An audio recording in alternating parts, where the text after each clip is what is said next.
Sa bawat umaga, isang guro ang pumapasok na may puwang sa puso. Sa silid-aralan, may tawanan at aral habang itinatago ang lumbay sa likod ng ngiti. At sa katahimikan, isang paalala ang umiiral. Hindi ka nag-iisa. Ako si Mrs. Evangeline Katangal Magubad, 67 years old. I have 4 children. I am a private school teacher. Paano nga ba umabot sa ganitong trahedya ang anak ni Ma'am Eva? Dumating at yun. Tapos sabi niya sa akin,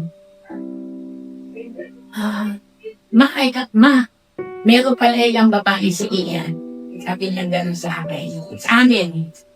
Nahihiya nahihiya ako. Sabi ko, ba't mahihiya ka? Hindi man igugumawa. Sabi ko, hindi ko gumawa niya, ba't ka mahihiya? Kasi, mahal ko yan. Kasal ka Sabi ko gano'n sa kanya.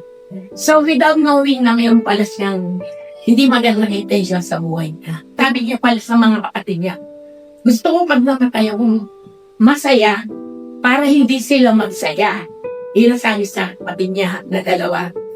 So, dumating yung June 24, that was Sunday. Tapos may sumundo sa akin. Ay, pumunta po kayo sa ospital. Ano po si Maylin. Maylin yung pangalan ng anak mong pangalan. Tapos, hindi pa ako noon agad umano kasi hindi dahil sa akin sinabi yung reason. Then, another uli, may bumalik na naman. Sasama na po namin may sa ospital. Kasi po, hindi maganda yung lagay ni Maylin. So, sumama na ako. Tapos pagdating ko doon sa ospital, doon ako sa emergency room. Nakita ko yung anak ko na matigas na. Matigas na ganyan sa emergency room. Sabi ko, bakit? Sabi ko sa mga nurses, mamayaw ko. Hindi ko niya sinabi kung ano yung dahilan. Mayroon pala siya ng overdose. Overdose na. Tapos di ko na mas matigas na siya. Tapos nagsalita ako doon sa emergency room. Sabi ko sa ko, mali yung ginawa mo na yan. Kasalanan yung ginawa mo, nagpakamatay ka. Sabi ko gano'n. Tapos nag-pray ako. Sabi ko, Panginoon, suwari mo ko yung anak ko sa ginawa niya. Isa pong kasalanan na siya mismo yung bumabi sa buhay niya. Then, iyak ako ng iyak noon. Tapos yung mga anak ko na nasa labas, nagwawala na. Nag-i-isip kayong dalawa na nabubag kayo, yung mami ni Kyle, saka yung anak kong teacher. Kung ano yung makita nila doon sa paligid ng labas ng ospital, mga empty bottle ng mineral, binabato niya doon sa asawa. Sabi ng mga anak ko, kundi dahil sa'yo, di lang tayo mati ko kasi may babae ka. Isang araw, ang dating ingay ay napalitan ng katahimikan. Ang mga pangarap ay nauwi sa alaala. At ang yakap na inaasahan ay naging pamamaalam. Para sa mga magulang, ang pagkawala ay hindi lamang paglisan. Ito ay mga tanong na mananatiling walang sagot.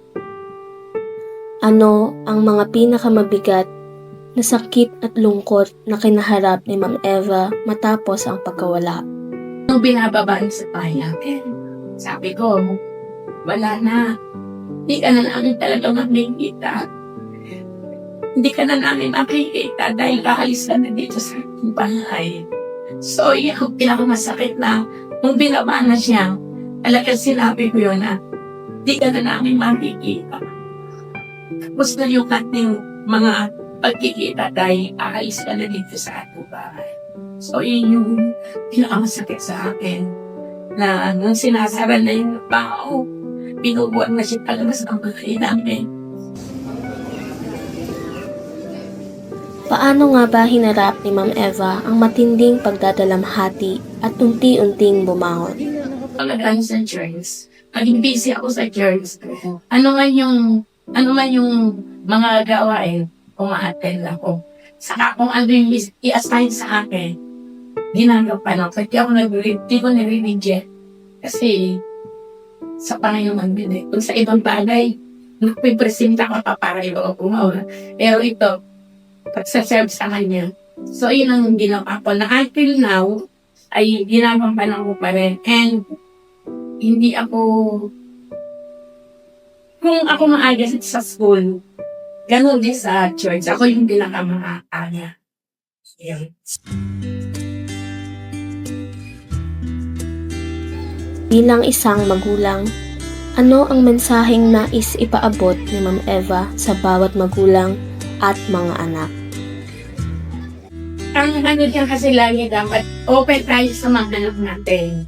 Nalalaman natin kung ano yung kanilang mga pinagdadaanan. Although, meron ding mga anak na very secretive, di ba? Hindi sila open sa kanilang magulang. So, yung anak ko, yun naman ang naging open siya sa mga kapatid niya na kung ano yung nangyayari sa kanya.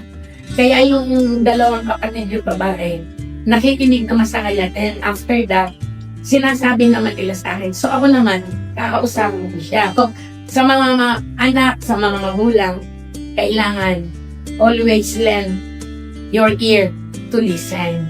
Para noon, kung ano man yung nangyayari, na monitor natin. And kayo, kailangan maging tapat kayo sa magulang nyo.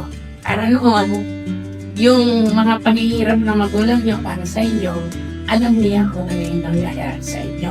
Kasi kung pahalagaan mo yung ibang tao, doon ka magtaka pa sa magulang mo ka. Para naman, mabigyan ka niya ng solusyon kung ano. And, huwag dito sa taas.